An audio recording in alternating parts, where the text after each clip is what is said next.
सोबत होते आणि त्यांनी अनेक मुद्द्यांवर भाष्य केलेले आहे। दरम्यान आताची अपडेट, वानखेडे स्टेडियम हाऊसफुल, कारण अर्थातच क्रिकेट प्रेमींची तोबा गर्दी।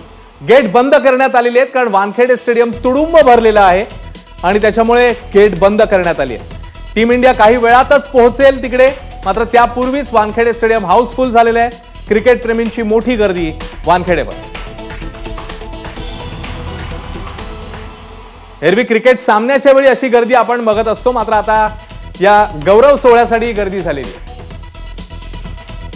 निलेश बुधावले आपल्या सोबत आहेत। निलेश, एरवी क्रिकेट मॅच साठी हाऊसफुल होणारा स्टेडियम आज गौरव सोहळ्यासाठी देखील फुल झालेला आहे। निलेश, अश्विन, नुकतीच मुंबई पोलिसांना माहिती दिली आहे आणि त्यांच्या माहितीनुसार 90% वानखेडे स्टेडियम भरलेलं आहे।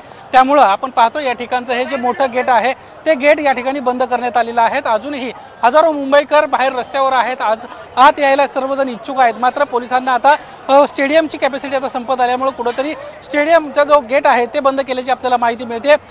आज सकाळपासूनच वानखेडे स्टेडियमच्या बाहेर मोठ्या प्रमाणामध्ये तरुणाई सज्ज झाली होती। वानखेडे स्टेडियममध्ये संध्याकाळी सोडण्यात येणार होतं याची माहितीच त्यांना पूर्वी मिळाली होती आणि त्यामुळे मोठ्या प्रमाणात ही गर्दी होती। या गर्दीला सावरण्यासाठी पोलीस बंदोबस्त देखील मोठ्या प्रमाणात लावण्यात आला होता आणि आता आपण पाहतोय काही वेळाची जर आपण चित्र पाहिले असेल काही वेळापूर्वीची, तर मोठ्या प्रमाणामध्ये तरुणाई आतमध्ये जात होती। सिक्युरिटी चेकचा विषय होता, यासोबतच प्रत्येकाची बॅग तपासून प्रत्येकाला आतमध्ये सोडावं लागत होतं। मात्र तरी देखील पोलिसांना संपूर्णपणे व्यवस्थित नियंत्रित करत प्रत्येकाला या ठिकाणी स्टेडियममध्ये सोडलेलं आहे। मात्र स्टेडियमची कॅपॅसिटी जवळपास 90% होती, ती आता 100% पैकी 90% भरलेली आहे आणि त्यामुळेच आता गेट बंद करण्याचा निर्णय घेतल्याचं आपल्याला पाहायला मिळतंय। आता आतमध्ये कुणालाही सोडण्यात येणार नाहीये, केवळ पोलीस प्रशासनाचे जे सर्व कर्मचारी आहेत ते आत किंवा बाहेर जाऊ शकतात।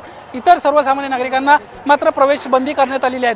पाऊस एकीकडे जोरदार आहे, दुसरीकडे तरुणाईचा मोठ्या प्रमाणामध्ये उत्साह आपल्याला पाहायला मिळतोय। आपल्या लाडक्या खेळाडूंना बघायचं आहे आणि यासाठी त्याची प्रत्येक एक झलक पाहण्यासाठी मुंबईकर देखील लाखो संख्येनं रस्त्यावर आज उतरताना आपल्याला पाहायला मिळत आहेत। हजारो मुंबईकर मुंबईच्या रस्त्यांवर आपल्याला पाहायला मिळत आहेत। नरिमन पॉइंटला साधारणपणे NCPIला 5:30-6 वाजता रॅलीला सुरुवात होईल आणि ती रॅली जी आहे ती वानखेडे स्टेडियम पर्यंत यायला साधारणपणे 1 ते 1.5 तासाचा वेळ लागू शकतो। सध्या जी व्हॅन आहे ती वानखेडे स्टेडियम मध्ये लावण्यात आलेली आहे। काही क्षणांमध्ये ही व्हॅन NCPIच्या दिशेने जाईल आणि त्या ठिकाणाहून रॅलीला जसे खेळाडू पोहोचतील तशी लगेचच सुरुवात होताना आपल्याला पाहायला मिळणार आहे। अश्विन, निलेश, तुझ्याकडे वेळोवेळी ताजे अपडेट जाणून घेत राहू। तुर्तास धन्यवाद या माहितीबद्दल। तेव्हा